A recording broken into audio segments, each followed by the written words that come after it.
जिंदगी के सफर में चलते चलते इतना कुछ है जो हमें देखने, सुनने, समझने को मिलता है।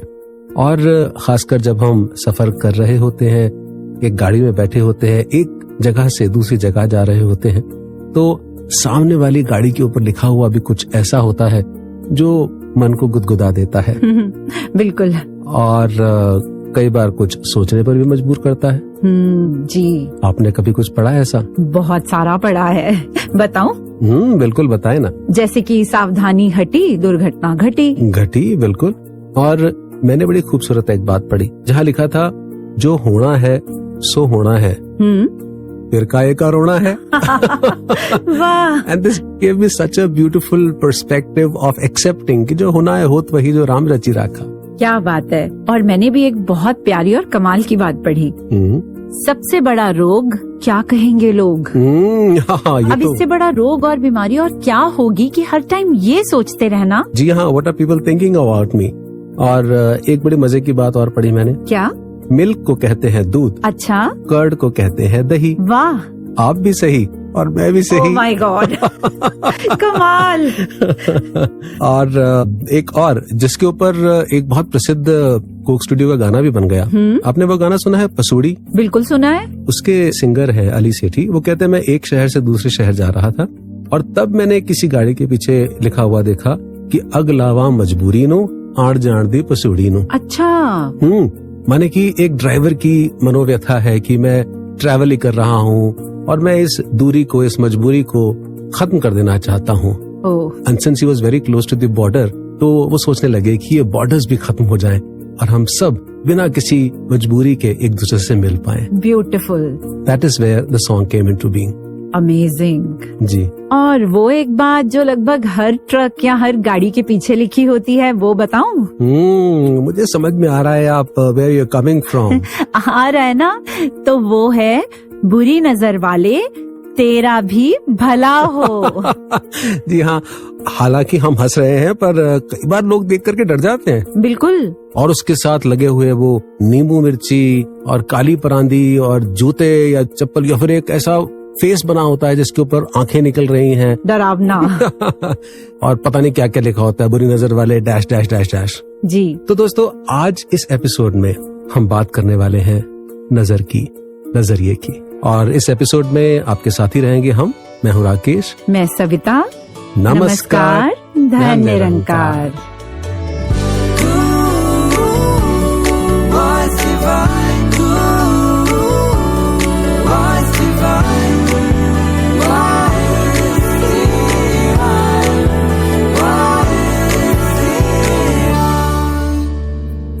राकेश जी, बात चाहे नजर की हो या इस तरह की और भी कई सारी चीजों की जिन्हें हम भ्रम भुलेखे भी कहते हैं, तो होता तो सब अंधविश्वास है ना।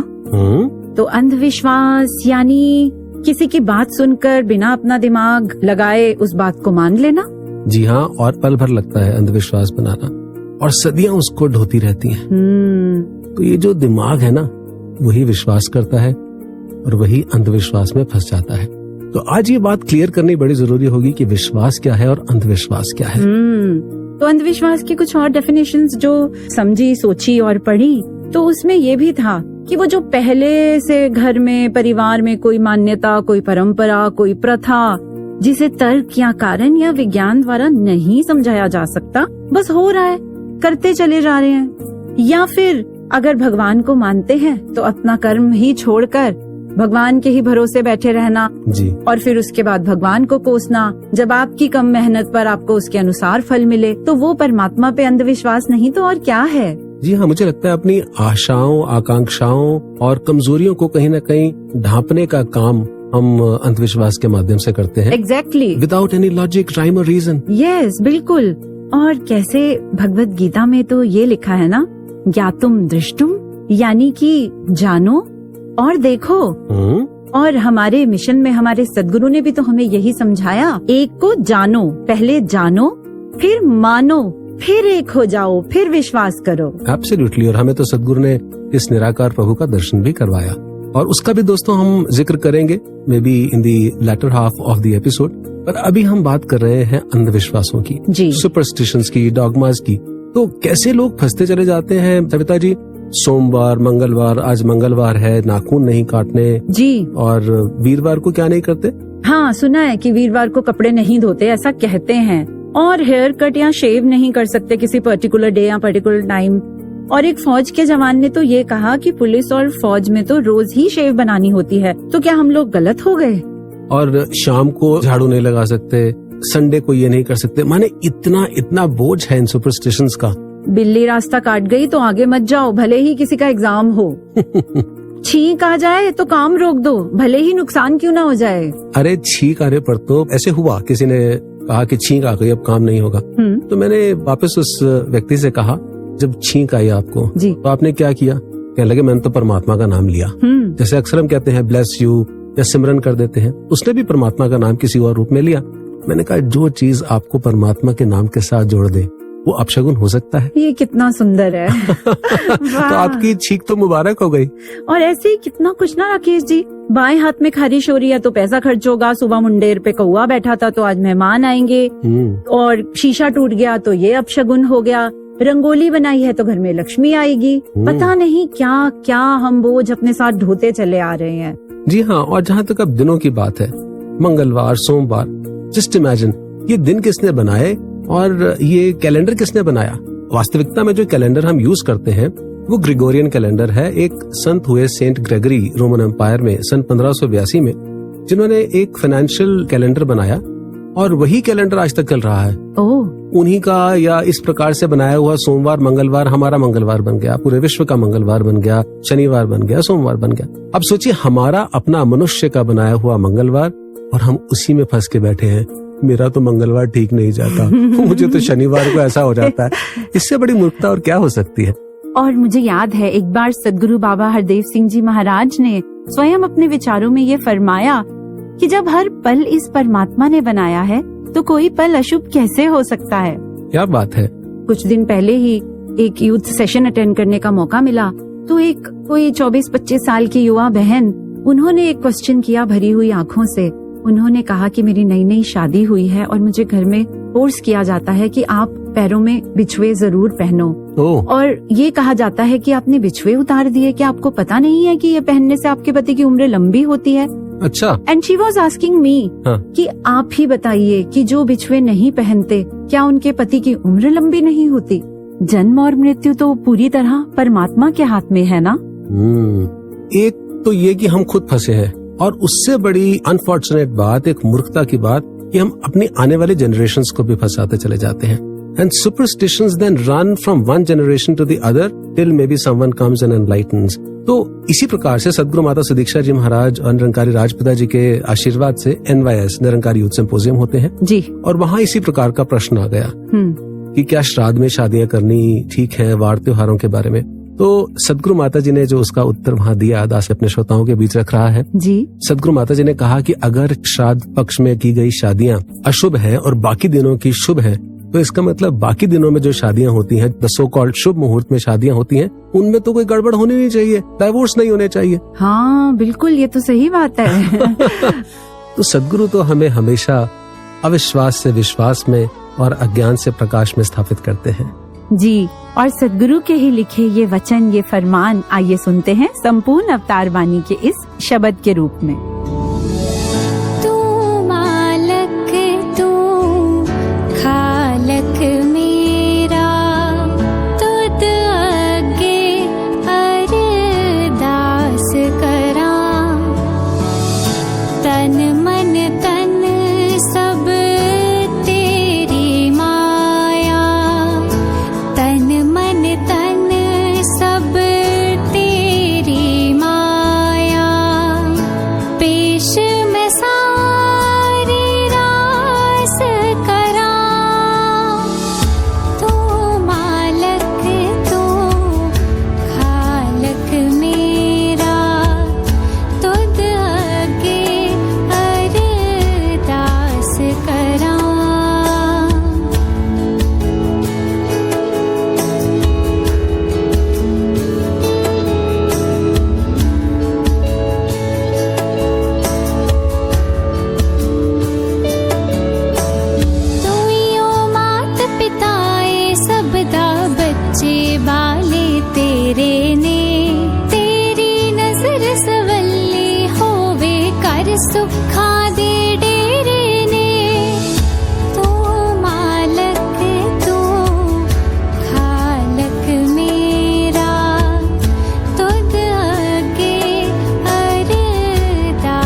सदगुरु के इस दिव्य संदेश के बाद आइए दोस्तों वापस लौटते हैं इस एपिसोड में, जिसका विषय है बुरी नजर वाले। तो सविता जी, बुरी नजर, मुझे नजर लग गई, मैं बहुत अच्छा दिख रहा हूँ तो नजर लग गई, मैंने बहुत अच्छा बोला या गाया, या मेरा घर बहुत सुंदर है, या मेरी गाड़ी में नहीं लेकर के आया और नजर लग गई, टीका लगा रहे हैं, एटसेट्रा एटसेट्रा। क्या नजर होती है? ऑनेस्टली स्पीकिंग, मैंने तो ऐसा नहीं देखा कि वो कौन सी नजर होती है जो लगती है। पर हाँ, अगर हम विश्वास की बात करें तो ऐसे बहुत विश्वासी संतों को जरूर देखा है और उनके ऐसे अनुभव सुने हैं जिन्हें सुनकर अपना विश्वास पक्का हो जाए। तो सुनाइए। मेरे अपने घर की ही बात है राकेश जी। मेरी दादी हमें बताया करती थी कि जब मेरे पापा, चाचा, ताया जी सब छोटे छोटे बच्चे हुआ करते थे तो मेरे दादाजी के घर के बाहर एक पीपल का पेड़ था। अब उस पेड़ के बारे में भी बहुत सारी बातें हमने शुरू से सुनी हैं। हाँ, पीपल के पेड़ पर ही निवास होता है किन चीजों का। जी जी जी। तो दादाजी ने नया नया ब्रह्म ज्ञान प्राप्त किया था और बहुत उनका विश्वास। तो एक दिन सुबह जब मेरी दादी जी उठी और घर से बाहर निकल के सुबह मॉर्निंग में वहाँ झाड़ू देने लगी आंगन में, तो उन्होंने देखा कि पीपल के पेड़ के नीचे कुछ सामान पड़ा है, जैसे कि एक दाल और उसके साथ थोड़ा सिंदूर, नींबू। तो दादी जी तो झाड़ू छोड़कर वहीं बैठकर रोने लग गई जोर जोर से। अच्छा। दादाजी बाहर आए और उन्होंने कहा, क्या हुआ, रो क्यों रहे हो?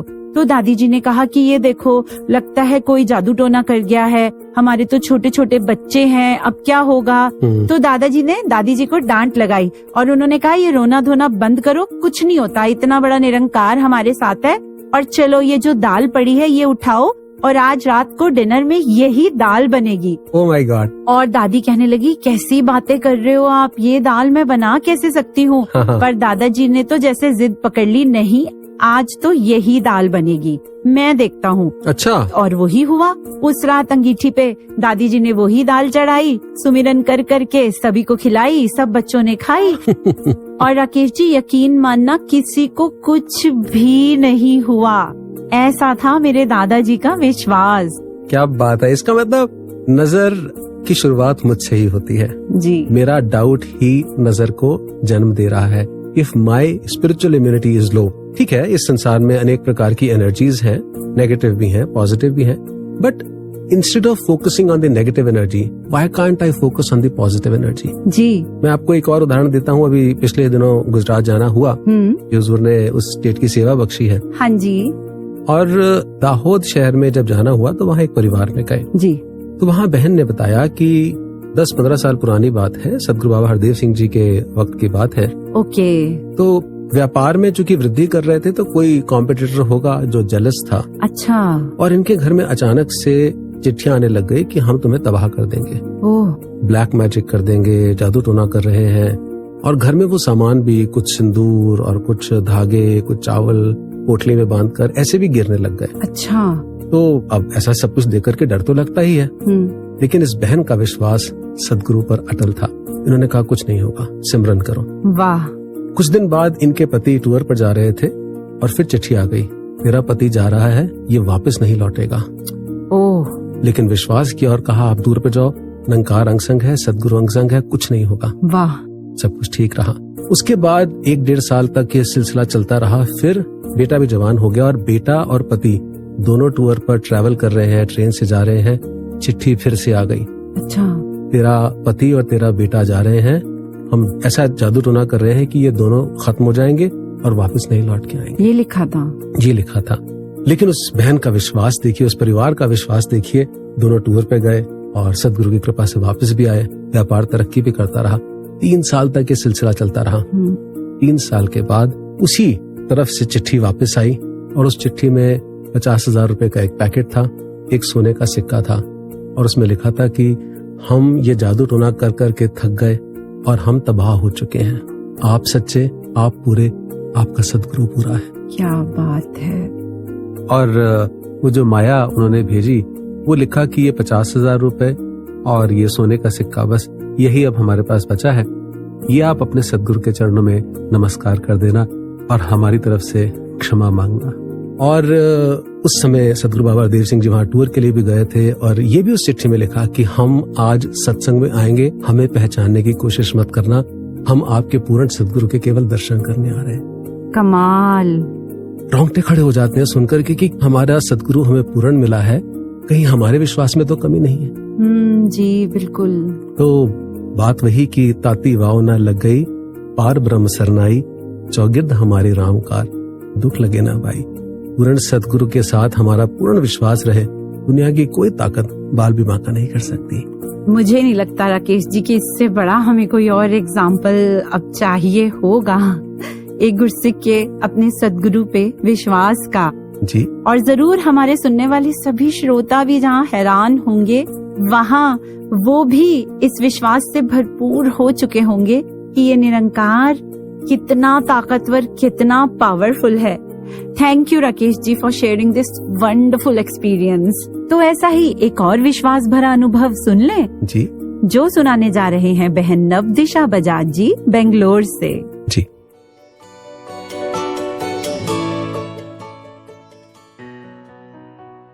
दानिका जी, नजर पे विश्वास या विश्वास पे नजर। Sometimes small experiences in life teach us big things and get us more closer to Nirankar. Few months back, while playing in school, my son got a hairline crack. I took him to the orthopedic. As my son is a sportsman, he keeps getting sprain or hairline crack. As a concerned mother, I asked the doctor, do I need to give him multivitamins or other supplements? His answer stunned me. He said, no, you need to take out nazar. If he is getting injured again and again, then it's nazar. It was a shock and surprise to hear that from a doctor. For a minute, I thought, is it for real? But the heart that was nurtured by a family who believed only in Satguru and not in nazar laughed at it and ignored it. But the brain that always asked for logic kept thinking. So as a Google mom, I started reading about it. What is nazar? But before knowing what is nazar, let's understand basics. In physics, we learned anything that moves or stays has some or the other kind of energy. Energy means ability to do work. Here comes my heart that tries to convert everything spiritually. Thus, energy is the force that connects us to the universe and inner self. Like in physics, energy has both positive and negative form. Same ways, our emotions like joy, pride, success form positive energy, and emotions of sadness, jealousy, failure forms negative energy. Now let's answer the main question. What is nazar or evil eye? Nazar or evil eye is the negative energy that one attracts or passes on. Now if nazar is real, that means we attract or pass negative energy to each other. But the positive energy that we possess can always take over the nazar. How do I keep the positive energy within me stable in all the situation? There is only one solution to this, and that is my connection with the Supreme Form Nirankar. No negative energy or evil eye can harm us if we keep our heart filled with God's love and prayers. By warding off the evil eye or thinking more about it, will make us start liking it. And as a human trait, we use it as a scapegoat for all our failures and sadness. When doctor told me to ward off nazar from my son, I laughed at it and took it as a joke. I came home and asked my son. He said, Mama, just give me Charnamrit and leave it to Nirankar. He ended by saying, Mataji is there. She will always take care of me and give me strength to handle all the situations. अपनी एक निगाह से सतगुरु भक्तों का कल्याण करे, हर आफत को दूर करे और हर मुश्किल आसान करे। दानिकार जी।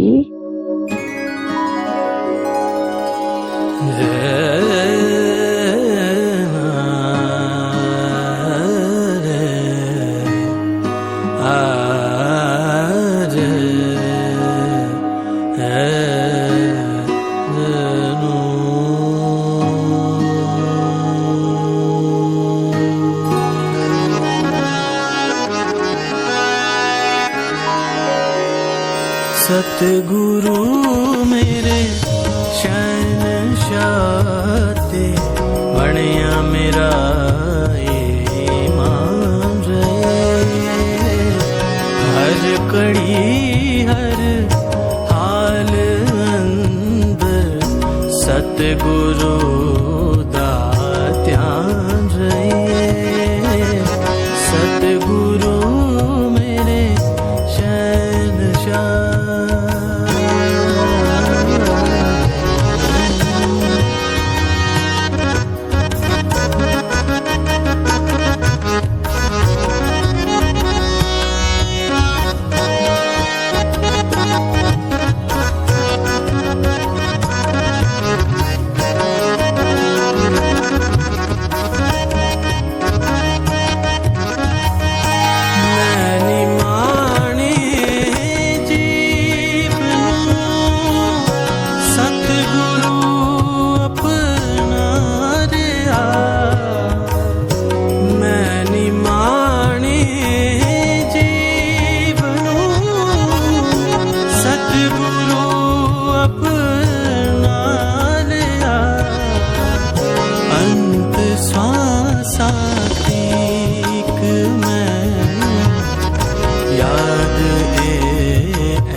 वाह। तो आप सुन रहे हैं वॉइस डिवाइन, जिसमें आज हम बात कर रहे हैं नजर की, मान्यताओं, प्रथाओं, रीति रिवाजों और संस्कारों की। और दोस्तों, जहाँ संस्कारों की बात हो रही है, संस्कार के नाम पर न जाने कितना अतीत है, कितना पास्ट है जिसको हम ढो रहे हैं और सिर्फ आदतन करते चले जा रहे हैं। किसी से उसका कारण पूछ लीजिए। सविता जी, कभी कारण पूछिए कि आप ऐसा क्यों कर रहे हैं, ये रिचुअल आप क्यों कर रहे हैं। कोई कारण नहीं पता होता, बस इसलिए कर रहे हैं क्योंकि चलता आ रहा है। बस वो कुल में चल रहा है, हमारे दादाजी करते थे, कारण नहीं पता। हमारे जीवन के अंदर जो संस्कार हमें हमारे शास्त्रों ने भी दिए या कल्चर ने दिए, उनका उद्देश्य ये होता था कि हम उसके अर्थ को समझें जी। लेकिन अर्थ को ना समझ के केवल हम उसको एक रिचुअल, एक कर्म कांड बना लेते हैं। गलती वहाँ होती है। बिल्कुल। चाहे वो मृत्यु से जुड़े संस्कार है, न जाने कितने संस्कार, विवाह से जुड़े संस्कार हैं, कुछ जन्म से जुड़े संस्कार हैं, लेकिन उनके अर्थ को ना समझते हुए हम अनर्थ की तरफ बढ़ते हैं। और इसको संतों ने हमेशा तोड़ने का, काटने का प्रयास किया। तो अब संत कबीरदास जी के जीवन का ही हम उदाहरण लेते हैं। उस समय ये प्रचलन था कि काशी में जिसकी मृत्यु होगी वो तो स्वर्गलोक जाएगा। अच्छा। और जो मगहर में अगर मृत्यु होती है तो वो नरकलोक में जाएगा। मगहर एक स्थान है? जी हाँ, वो उत्तर प्रदेश में एक स्थान है। अच्छा। और अब इस मान्यता को तोड़ने के लिए संत कबीरदास जी ने कहा कि मैं अपने प्राण मगहर में त्यागूंगा। अच्छा। जी हाँ, और वहीं उन्होंने अपने जीवन का अंतिम समय बिताया, सिर्फ इसलिए कि संसार इन भ्रमों से बाहर आए। तो संत, महात्मा, गुरु, पीर, पैगंबर हमेशा हमें भ्रमों से निजात दिलाते आए हैं।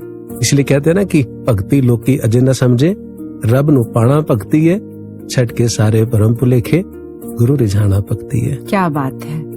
मैं तो ये सोच रही हूँ राकेश जी कि क्या अवस्था रही होगी संत कबीरदास जी की, कितना उनको परोपकार का जज्बा, भाव उनके मन में रहा होगा, मानवता के लिए, पूरी मानव जाति के लिए, जो उन्होंने इस मान्यता को तोड़ने के लिए स्पेशली वो एक जगह पे गए। पर फिर भी इसके बाद भी, इतने एग्जाम्पल्स सेट होने के बाद भी, हमें वो सभी परंपराएं तो याद रहती हैं, वो प्रथाएं तो याद रहती हैं, जिनका क्लू भी नहीं होता कि वो क्यों की जा रही हैं या उससे लाभ क्या हो रहा है। मगर इन संतों ने जो हमारे लिए एग्जाम्पल्स सेट किए हैं, जो हमारे भ्रमों को तोड़ने के प्रयास किए हैं, उस तरफ हम तवज्जो ही नहीं देते। We just ignore that.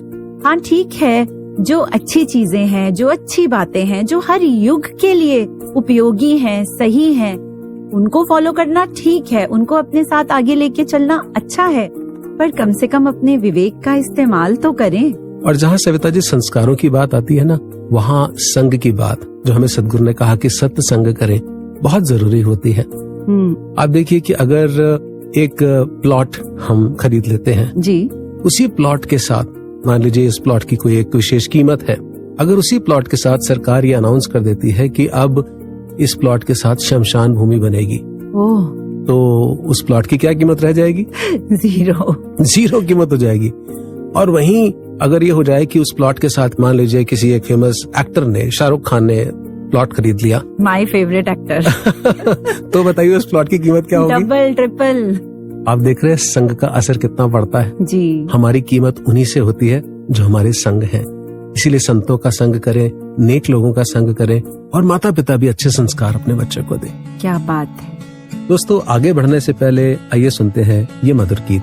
मना तू कर सेवा सिमरन, गुरु चरणा विच हो अर्पण। मना तू कर सेवा सिमरन, गुरु चरणा विच हो अर्पण। ओ प्रीता लाल सच्चियां, गुरु चरणा विच दे खुशियां। ओ प्रीता लाल सच्चियां, गुरु चरणा विच दे खुशियां। असी भी पढ़िए दे अनमोल रतन, मना तू कर सेवा सिमरन।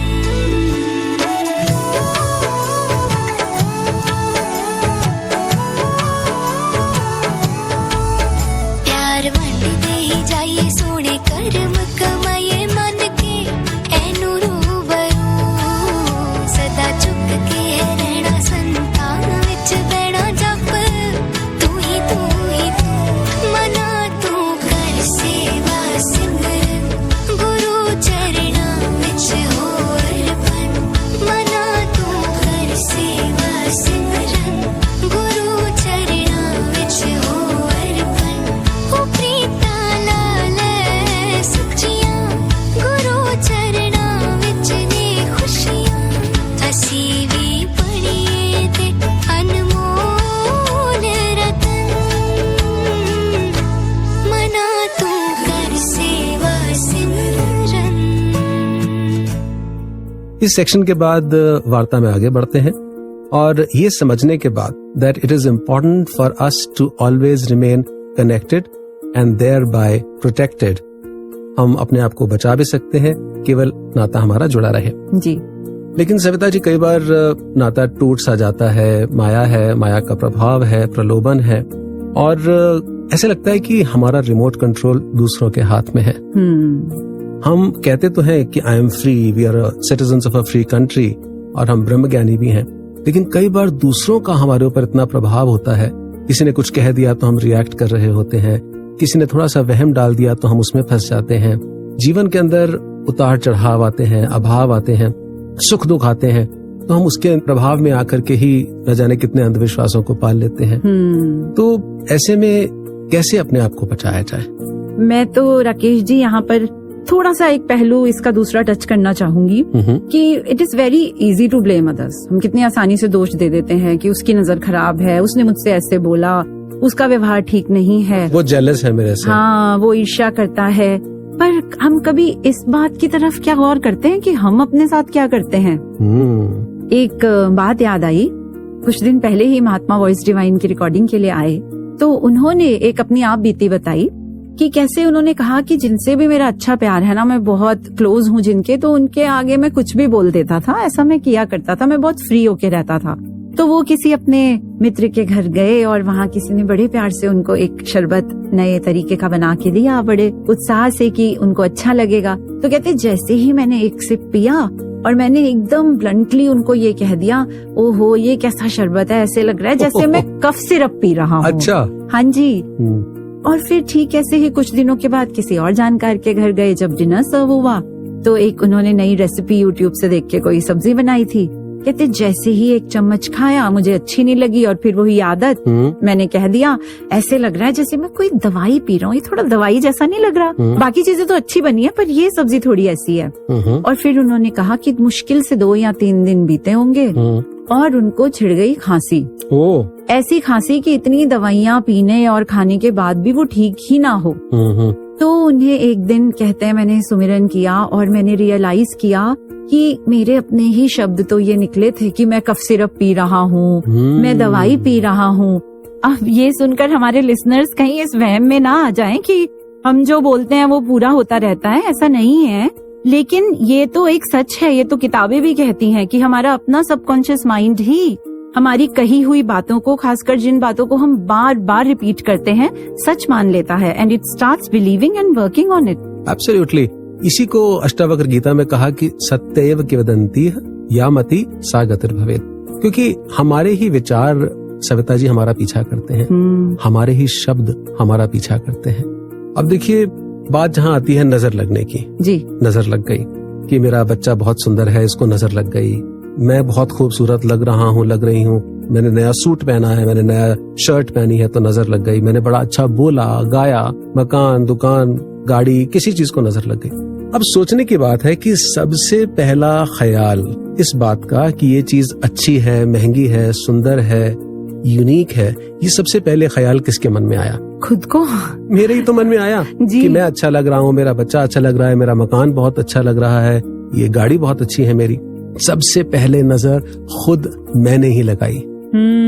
यानी अगर किसी को ये लग रहा है कि उसको नजर लगी है तो वो ये सोच ले कि सबसे पहले तो उसने ही अपने आप को नजर लगाई है। जी, अगर मैं ही ये कहूँ सचिप, अच्छा ये तेरी दी हुई दात है, ये आप ही की दी हुई अकल है, समझ है जिससे मैं बोल पा रहा हूँ, गा पा रहा हूँ, आप ही की दी हुई दौलत है जिससे गाड़ी आई है, सभी कुछ तो गुरु कृपा ही केवलम, सब निरंकार की बख्शिश से हो रहा है। अगर ये भाव आ जाए तो फिर नजर नहीं लगती, फिर नजारे देखने को मिलते हैं। वाह क्या बात है राकेश जी। हाँ, तो ना तो बहुत अहंकार करना है और ना ही अपने आप से ये कहना है जैसा कि अक्सर कह देते हैं आई एम अ फेलियर, मुझसे तो कुछ भी ठीक से नहीं होता, मेरे रिलेशंस तो हमेशा नाकामयाब ही रहते हैं, या मैं देखने में अच्छी नहीं हूँ, मुझे कोई पसंद नहीं करेगा। अरे तुम ही जब सबसे पहले खुद को पसंद नहीं करते तो कोई और किसी और की तो बात ही कहाँ आती है तो राकेश जी एक मूवी का डायलॉग पर मेरा फेवरेट है। कहिए, सुना दीजिए। हाँ, तो वो है कि जब हम अपने आप को पसंद नहीं करते ना तो अपने से जुड़ी कोई भी चीज अच्छी नहीं लगती, और जब अपने आप को प्यार करने लगते हैं तो वो ही पुरानी जिंदगी नई लगने लगती है। जी, तो we are all so beautiful क्योंकि हमें परमात्मा ने बनाया है। Wow, the concept of self love. और मुझे लगता है इसीलिए जो हम बोले, सुने, कहें, एक्सप्रेस करें, वो सब कुछ फिल्टर करके करना चाहिए। जैसे लाओ त्सु की वो बात है ना, watch your thoughts for they become your words, watch your words for they become your actions, watch your actions for they become your habits, watch your habits for they become your character, and watch your character for it becomes your destiny. Amazing, amazingly beautiful जी। तो इसी के साथ अब हम अपने अगले section की ओर बढ़ते हैं, जिसमें ये जानते हैं कि किसी चीज को देखकर उसे अज्यूम कर लेना, जज कर लेना, कंपेयर करना कितना आसान होता है, but how detrimental it is, कितना नुकसान हो जाता है। इसीलिए सदगुरु माता जी ने भी हमें कहा डोंट जज, बेनिफिट ऑफ द डाउट दे करके रखें। तो आइए इस अगले सेक्शन से जानते हैं किस प्रकार से हम नॉन जजमेंटल हो सकते हैं।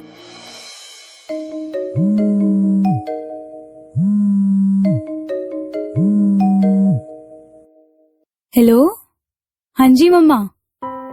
हाँ निकल गई, पैदल ही, मेट्रो तक जाना है मम्मा, सोचा थोड़ा वॉक हो जाएगी, चलो देख लेती हूँ। अच्छा करती हूँ बात, रुको बारिश शुरू, ओके बाय।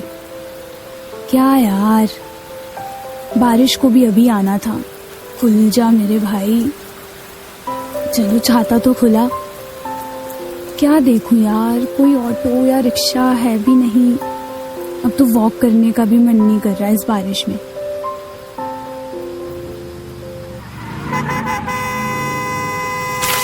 चलाने की अकल नहीं है क्या? रोड खरीद रखी है? हैं? होगा पक्का कोई लड़का, निकले होंगे भाई साहब बारिश में गेड़ियां मारने। आसपास भी देखना होता है, सारे कपड़े भीग गए। गाड़ी क्यों रोक ली इसने? सुन ली होगी बात, आने दे, अभी सीधा करती हूँ। डर थोड़ी रखा है किसी का। लड़की है तो क्या कुछ बोल नहीं सकती? आजा बेटा तू। देखिए मैडम, आप देख के गाड़ी चलाइए ना भाई साहब। देखिए मेरे सारे कपड़े गीले कर दिए। I am sorry madam, but मुझे हेल्प चाहिए।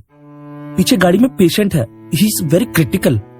यहाँ कोई आसपास इमरजेंसी क्लिनिक हो, हॉस्पिटल हो, प्लीज प्लीज कुछ भी।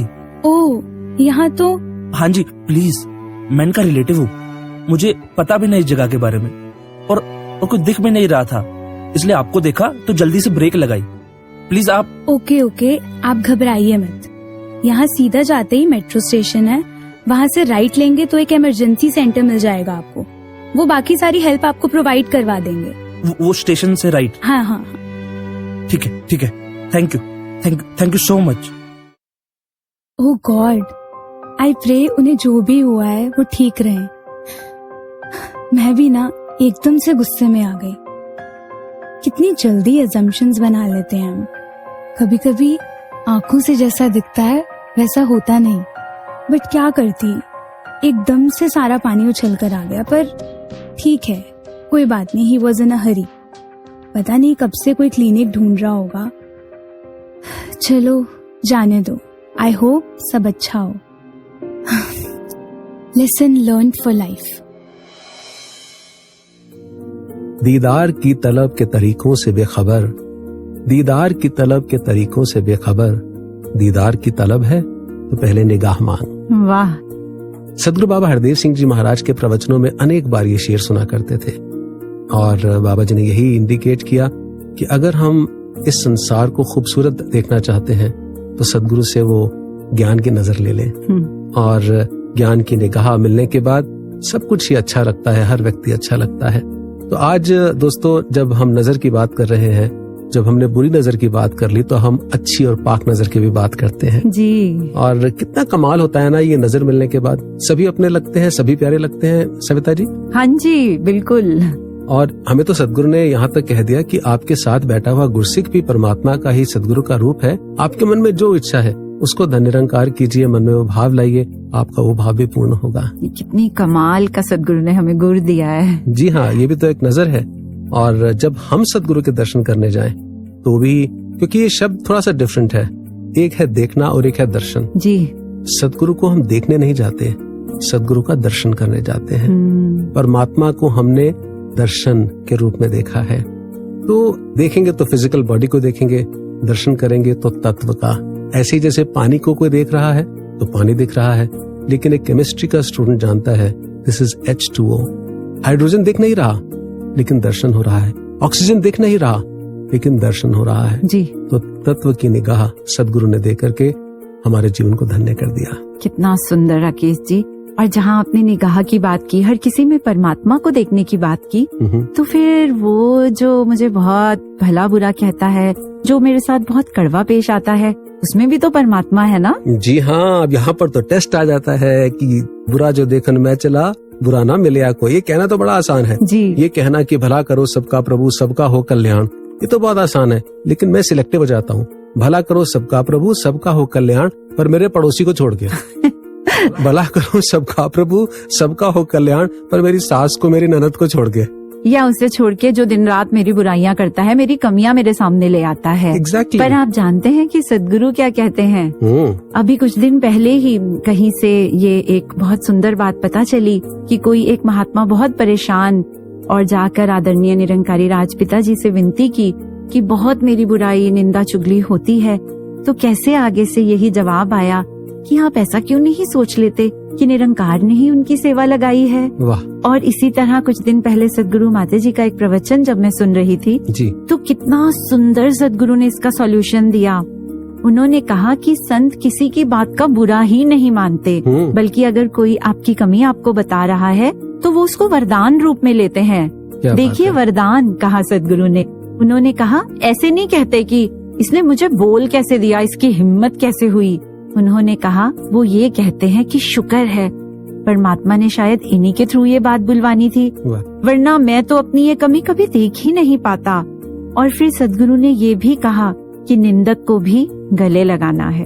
और सदगुरु माताजी के प्रवचनों की वो बात भी मुझे याद आ रही है जब हुजूर ने कहा कि हमारे इतने अवगुणों के बावजूद परमात्मा हमें माफ कर रहा है ना, तो हम क्यों नहीं दूसरों को माफ कर सकते। और हम तो सुमिरन में राकेश जी कितनी बार ये कहते हैं, मेरे अवगुण ना चितार, कि परमात्मा आप मेरे अवगुण ना देखो पर मैं सबके अवगुण देख लूं। वो मुझे सर्टिफिकेट दे के भेजा है। हाँ, नहीं, हम भी सबको माफ भी करें और माफी मांगते भी रहें। यूं जिंदगी के सफर को मैंने आसान कर लिया, किसी से माफी मांग ली और किसी को माफ कर दिया। ब्यूटीफुल।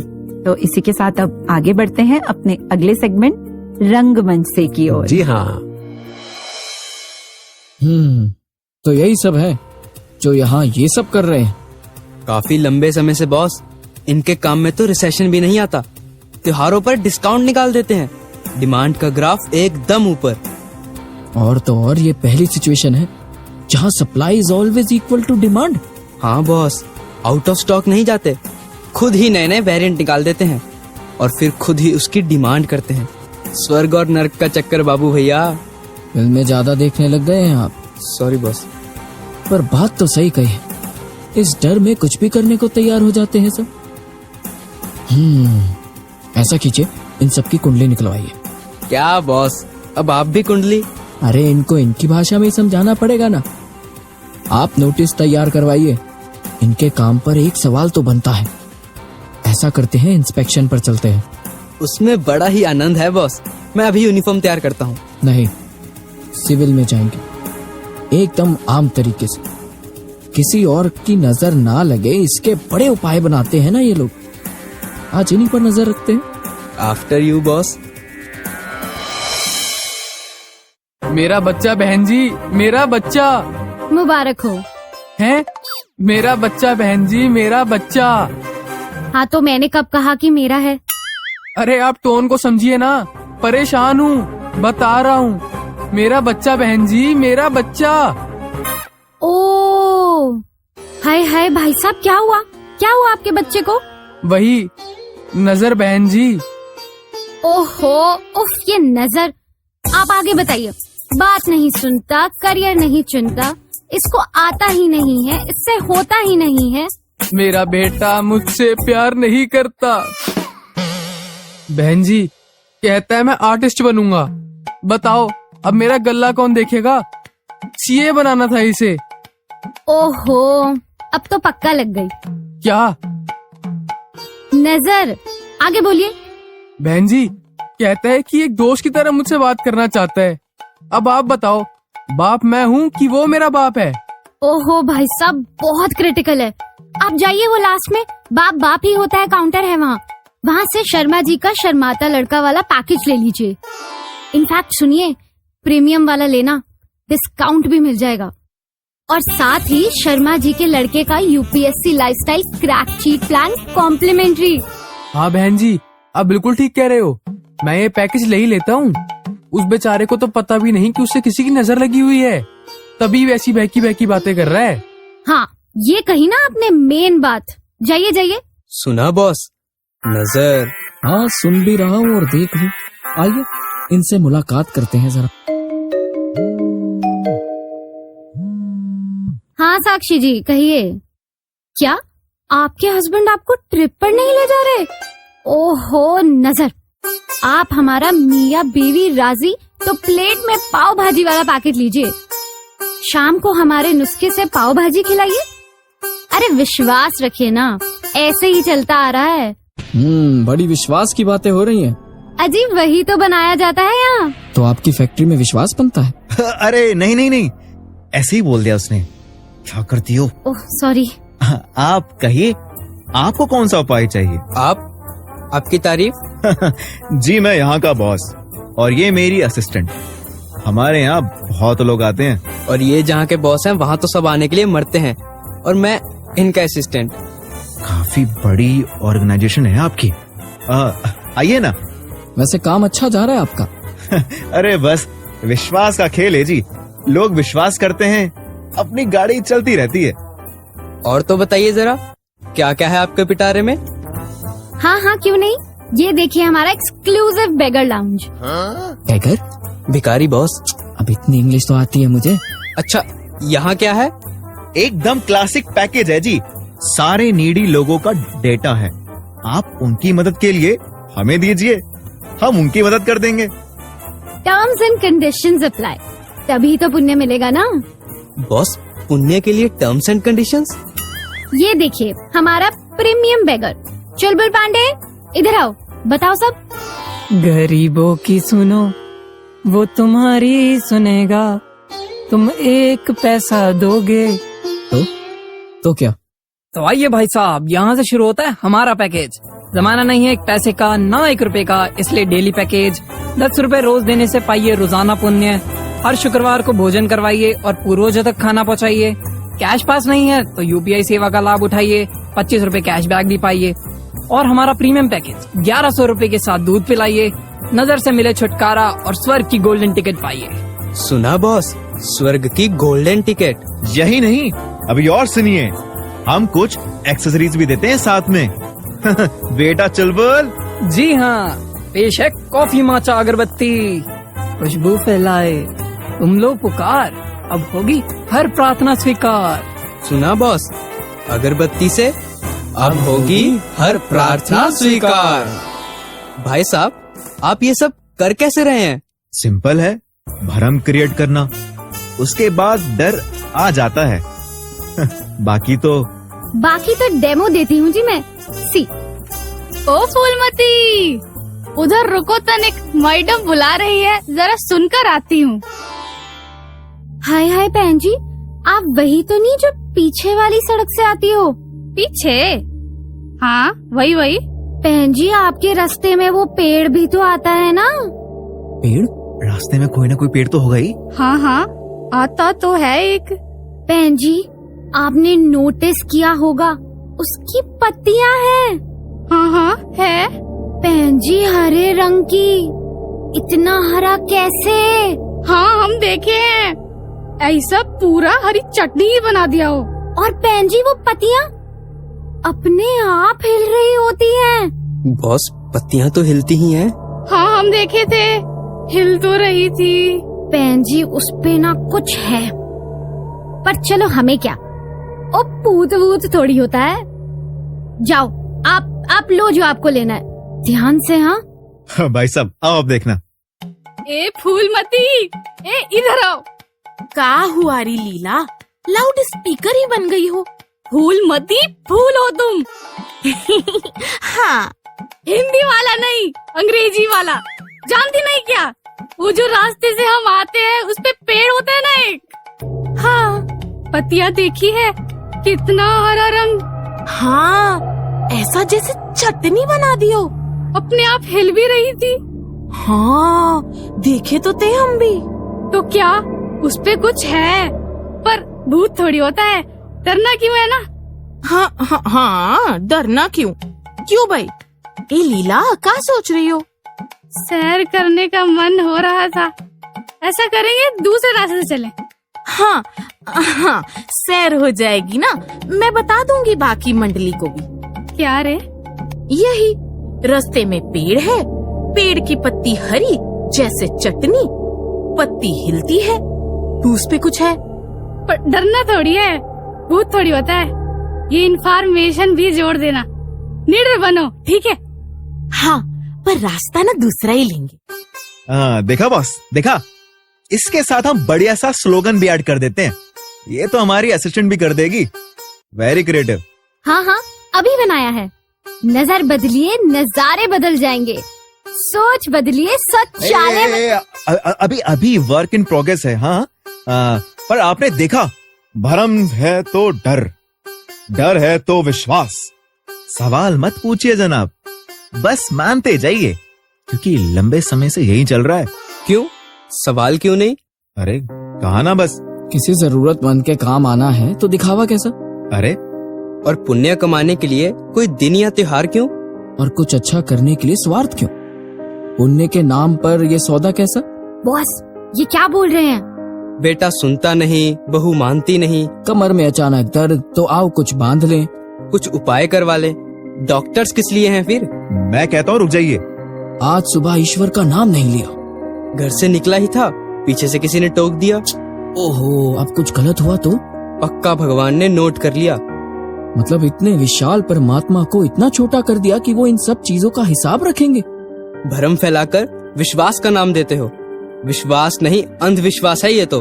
धीरे बोलिए, सब सुन लेंगे। तो सुन ले सब। क्या है ये नजर? कौन सा नर्क है जिससे बच रहे हो? कौन सा स्वर्ग है जिसके लिए दौड़ रहे हो? अरे कहीं नहीं है, सब यही है। वो एक एक पल जब दिल में प्यार आता है, किसी के लिए सम्मान आता है, करुणा का भाव आता है, वही स्वर्ग है। और हर वो पल जब किसी को गिराया जाए, नीचा दिखाया जाए या नफरत का रास्ता बनाया जाए, वही नर्क है। खुद ही जाल बुनते हो और खुद ही फंसकर ईश्वर से सवाल करते हो कि मेरे साथ ऐसा क्यों? कमाल करते हो यार, कमाल करते हो। तो क्या ये सब जो इतने समय से चल रहा है गलत है? नहीं बॉस, श्रद्धा से, प्रेम से किए जाने वाला हर कार्य मुबारक है। बस ध्यान ईश्वर में हो, ना कि किसी स्वार्थ या भ्रम में। पत्ते पत्ते, डाली डाली, कण कण में, हर जन में इस एक परमात्मा का अंश है। ये सब सिर्फ बोलने और पढ़ने के लिए रह गया है क्या? अगर ऐसा मानते हो तो सब में वही एक ही तो है। फिर कैसी नजर? इसकी नजर में भगवान, उसकी नजर में भगवान, और हम सब इस एक की नजर में। बॉस मैं तो कहता हूँ क्या ही कमाल है ना। खुशियां मनाओ कि हम इसकी नजर में हैं।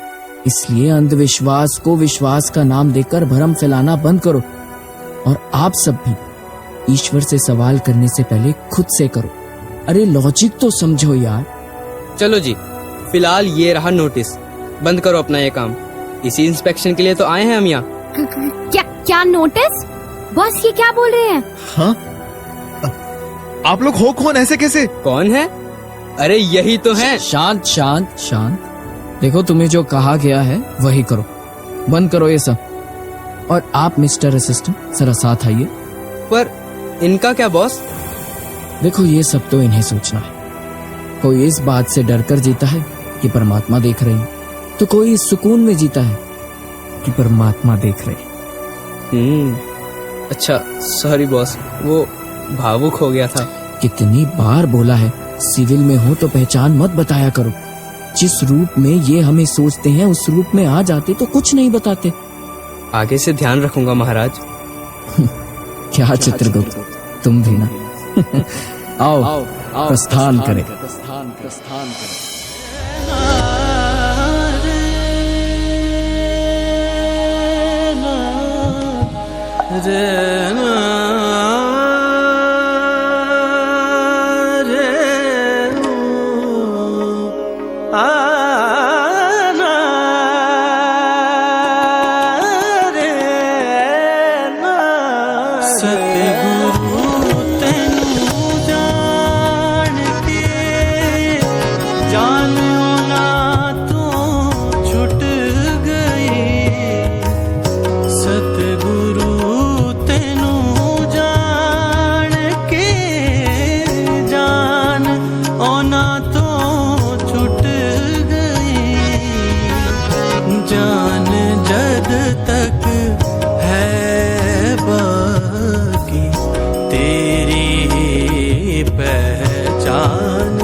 राकेश जी कहीं पढ़ा, एक बार एक शिष्य ने महात्मा बुद्ध से पूछा, भगवान आप हमेशा शांत कैसे रहते हैं? मुझ पर तो छोटी छोटी बातों का असर हो जाता है, डर जाता हूँ, परेशान हो जाता हूँ। भगवान बुद्ध ने उसे एक मिट्टी का पात्र थमाया और कहा, इसे पानी से भरो और ध्यान से पूरे आश्रम का एक चक्कर लगाओ, बिना एक बूंद छलकाए। शिष्य ने बहुत ध्यान से चलकर पूरा आश्रम घूमा। जब वह लौटा तो भगवान बुद्ध ने पूछा, रास्ते में क्या देखा? शिष्य बोला, कैसे देखता, मेरा ध्यान तो बस पानी वाले पात्र पर था। भगवान बुद्ध ने कहा, बस यही अभ्यास है। जब ध्यान पूरी तरह से अपने लक्ष्य पर हो, यानी परमात्मा पर हो, तो दुनिया का शोर, उतार चढ़ाव, सुख दुख आपको छू भी नहीं सकते। सुख और दुख, उतार चढ़ाव, यही तो है जीवन के टेस्टिंग मोमेंट्स। एक बार एक घर में किसी महिला ने नॉक किया। घर के जो स्वामी थे दरवाजा खोला। कौन है आप? महिला ने कहा, मैं सुख की देवी हूँ। वाओ। मैं जहाँ जाती हूँ वहाँ सुख, समृद्धि, ऐश्वर्य, संतान, हर प्रकार के सुख लेकर के जाती हूँ। तो उन्होंने कहा, आपका स्वागत है, आइए। बहुत सेवा की, बहुत अच्छे तरीके से भोजन इत्यादि कराया।